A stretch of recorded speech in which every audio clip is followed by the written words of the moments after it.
جناب عروہ بن زبیر نے کہا کہ مجھ سے فاطمہ بنت ابی حبیش رضی اللہ تعالیٰ عنہ نے بیان کیا، انہوں نے اسما سے کہا تھا یا اسما نے مجھ سے بیان کیا کہ ان سے فاطمہ بنت ابی حبیش نے کہا تھا کہ رسول اللہ صلی اللہ علیہ وسلم سے پوچھو۔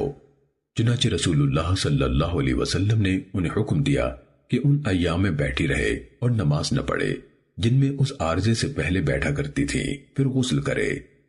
امام ابو داود رحمہ اللہ نے کہا، اس کو قتادہ نے عروہ بن زبیر سے، وہ زینب بنت ام سلمہ سے روایت کرتے ہیں کہ ام حبیبہ بنت جحش کو استحاضہ ہو گیا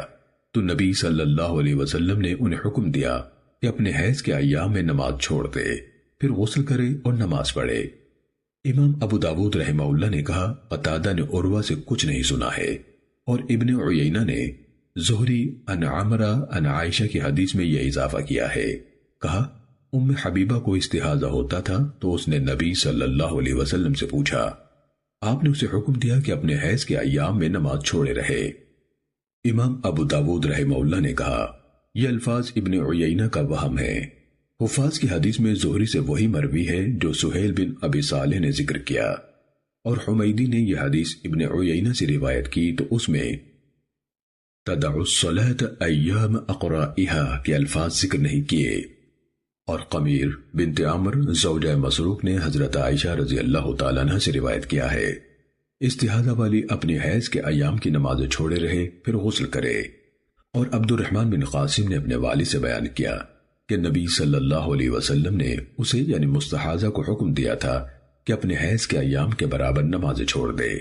اور ابو بشر جعفر بن ابی وحشیہ نے اکرمہ سے،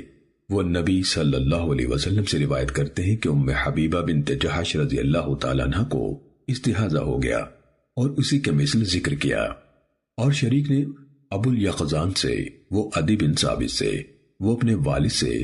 وہ اس یعنی عدی کے نانا سے، وہ نبی صلی اللہ علیہ وسلم سے روایت کرتے ہیں، استحاضہ والی اپنے حیض کے ایام کی نماز چھوڑے رہے پھر غسل کرے اور نماز پڑھے۔ اور علا بن مسیب نے حاکم سے، انہوں نے ابو جعفر سے روایت کیا، کہا سودا رضی اللہ تعالیٰ عنہ کو استحاضہ ہو گیا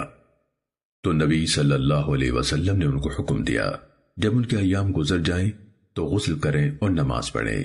اور سعید بن جبیر نے حضرت علی اور ابن عباس رضی اللہ تعالیٰ عنہما سے روایت کیا کہ مستحاضہ اپنے ایام حیض میں بیٹھی رہے۔ اور ایسے ہی عمار مولا بنی ہاشم اور طلق بن حبیب نے حضرت ابن عباس سے روایت کیا، اور ایسے ہی معقل خثعمی نے حضرت علی رضی اللہ تعالیٰ عنہ سے، اور شعبی نے قمیر زوجہ مسروق سے، انہوں نے حضرت عائشہ رضی اللہ تعالیٰ عنہ سے روایت کیا ہے۔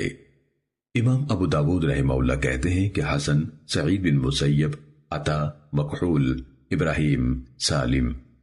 اور قاسم کا یہی قول ہے کہ مستحاضہ اپنے ایام حیض کی نمازیں چھوڑے رہے۔